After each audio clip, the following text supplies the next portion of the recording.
మన జాతీయ అధ్యక్షుడు దశరథ గారికి మరియు రాష్ట్ర అధ్యక్షుడు రాజన్న గారికి మరియు ఈ జిల్లా అధ్యక్షుడు వికారాబాద్ జిల్లా అధ్యక్షుడు సురేష్ అన్న గారికి మరియు మన జనరల్ సెక్రటరీ గోవిందన్న గారికి మా ప్రకాశ్ అన్న గారికి నరేంద్ర గారికి చాలా మంది ఇక్కడ మా కొడగల్ కాన్స్టిట్యూన్సీ కూడా చాలా పెద్ద ఎత్తున తరలి రావడం జరిగింది. నేను ఒక ఫోన్ కొట్టగానే ఇంతమంది కార్యకర్తలు రావడం జరిగింది. ఎందుకంటే మా గిరిజనుల పట్ల మేము అనేది ఈ జాతిలో పుట్టడం అనేది నేనైతే శుభసంగా చాలా గర్వపడుతున్నా. ఎందుకంటే మాకు ఈ లంబాడీల జాతిలో పుట్టడం అనేది ఒక్క భాష కాదు, మేము ఏ భాష ఏ విలేజ్ పోయినా కదా తొందరగా గుర్తుపెట్టుకుంటాం, తొందరగా నేర్చుకుంటాం. మేము 5 రకాల భాష మాట్లాడగలుగుతాం. కాబట్టి ఈ లంబాడీ జాతి అనేది చాలా ముఖ్యమైన జాతి అనేది. ఈ జాతిలో మనం పుట్టడం అనేది మన గర్వంగా ఉంటుంది. 1000 మంది తెలుగు వాళ్ళు ఉన్న మన లంబాడీ సోదరుల అమ్మలు మన డ్రెస్ వేషంలో మన సాధారణ వేషంలో ఎక్కడైనా 1000 మంది కూడా మన జాతి వాళ్ళ మనం గుర్తించుకుంటాం. సేవారావు మహారాజ్ గురించి చెప్పుకోవాలి. కొడంగల్ కాన్స్టిట్యూన్సీ రాష్ట్రంలో ఎక్కడ లేని విధంగా మేము పెద్ద ఎత్తున కార్యక్రమాలు చేపడతాము.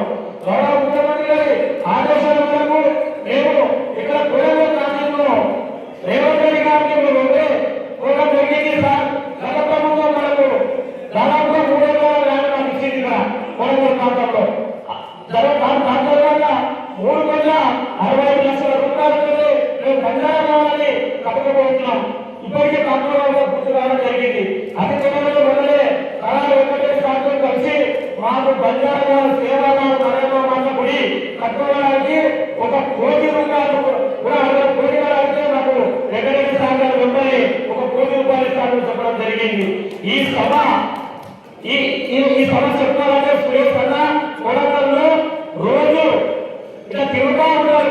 కానీ మా గిరిజనులకు అర్థం కావట్లేదు. సురేష్ అన్న అంటే అందరికీ తెలుసు, లంబాడీ పోరాటానికి తెలుసు. కాకపోతే సురేష్ అన్న ఏం చేస్తారు, ఏం చేయాలని చెప్పి తెలియదు.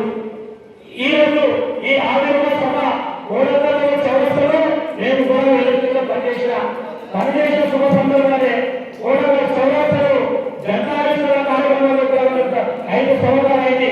దశరథ నాయకత్వంలో నేను ఇక్కడ కార్యక్రమాలు చేసి 2వ సారి రాజేష్ అన్న ఆయుష్మాన్ సభ కూడా రావడం జరిగింది.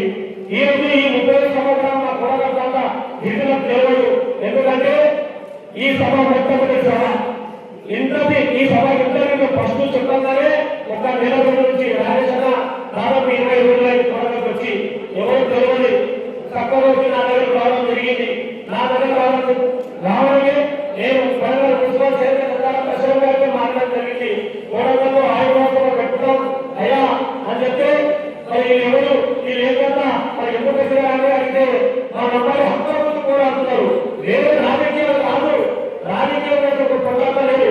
గత ప్రభుత్వంలో కొట్లాడితే మాకు వచ్చింది గ్రామ పంచాయతీలు, ఈ ప్రభుత్వంలో కొట్లాడితే వచ్చేది నా 2 గ్రామ పంచాయతీలు వస్తాయని చెప్పేసి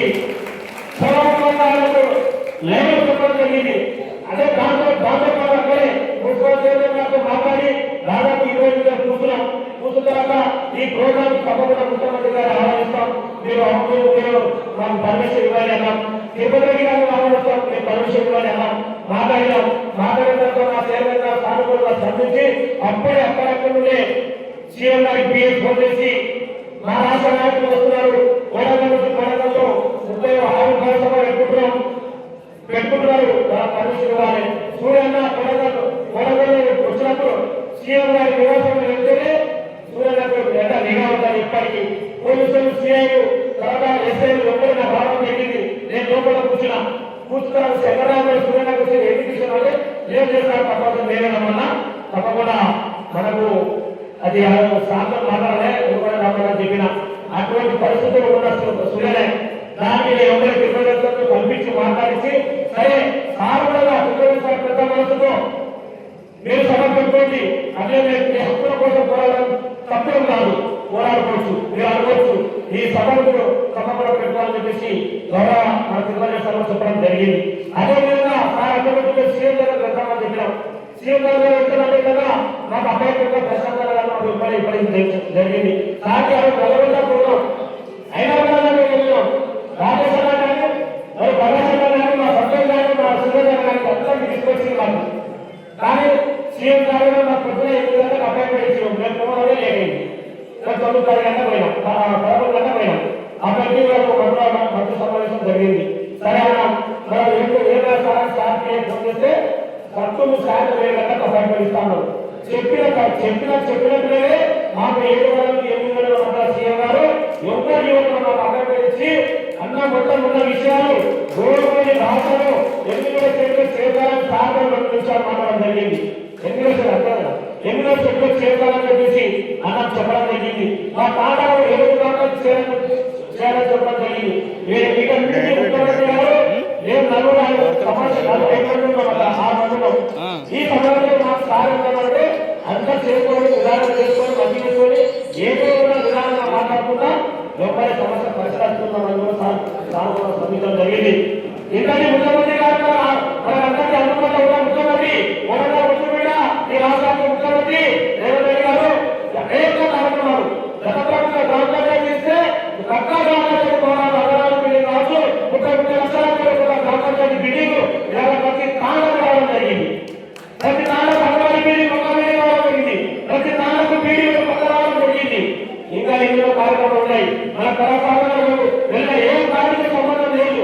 అదే అన్ని పార్టీలు రావాలి. అక్కడ ఏ జరిగిన స్థానికులు ఎమ్మెల్యే రావడంలోనే మనకు అనేక స్థానాల అభివృద్ధి కొరకు మన ముఖ్యమంత్రి గారు కట్టుబడి ఉన్నారు, మన వెంకటేశ్వర గారు కట్టుబడి ఉన్నారు. కాబట్టి ఈ ఎల్ఎస్ఏ ప్రోగ్రాం అనేది ఈ కార్యక్రమం మన గిరిజనుల యొక్క అన్నగా భావించకండి. ఎందుకంటే మొట్టమొదటి సభ ఇలా పెట్టడం. ఈ సభను మీరు వచ్చే సభలో కూడలను పెట్టండి. ఈ సభ ఈ ఫంక్షన్ నిండి మీరు అసలు ఉండేటట్టు చేస్తాం. ఎందుకంటే మా కూడలో ఉన్న గిరిజనులు అంత ఇది కాదు. కూడలో ఉన్న గురించి తెలియకపోవడం వల్ల కొంతమంది పూర్ణ చెప్పడం వల్ల చాలా మంది కానీ ఒక సర్పంచ్ రమ్మంటే సర్పంచ్ కూడా ఇద్దరు వచ్చినారు. లేకపోతే మా మాజీ అధ్యక్షులు సేవలు దేశంలో కన్నా ఫోన్ చేస్తే దాదాపు 5 మంది చేస్తారు. ఎందుకంటే అన్నగా ఏదో పని కార్యక్రమం రాలేదు. అందుకని నేను చెప్తున్నా, మీరు ఈ సభ కూడా నేషనల్ పెడతాం. పెట్టాక మా కూడల గిరిజన సత్యాన్ని ఈ రాష్ట్రానికి కానీ తర్వాత ఇక్కడ జనాలను తెలియపరుస్తాం.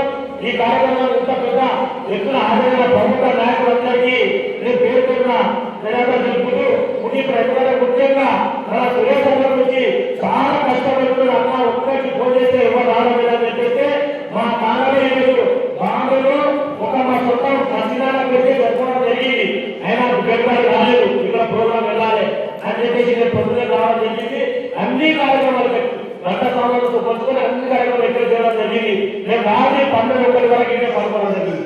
కార్యక్రమం ఒకసారి మొదలు పెట్టుకుంటే కార్యక్రమం పూర్తి ఇక్కడే ఉంటాం. అన్నా ఎప్పుడు వచ్చినా రాజకీయ కావచ్చు, దసరా కావచ్చు, నేను ప్రదర్శనకు ఒకటే చెప్తున్నా. ఎప్పుడు వచ్చినా మీరు ఏంటంటే నేను తప్పకుండా ఉంటా. నాతో పాటు నా గిరిజన సోదరుడు కూరగాయల ప్రాంతంలో చాలా ప్రత్యేకంగా ఎట్లా ఉంటారని చెప్పేసి ఈ అవకాశం అందరికీ ధన్యవాదాలు తెలుపుతూ ముగిస్తున్నాను.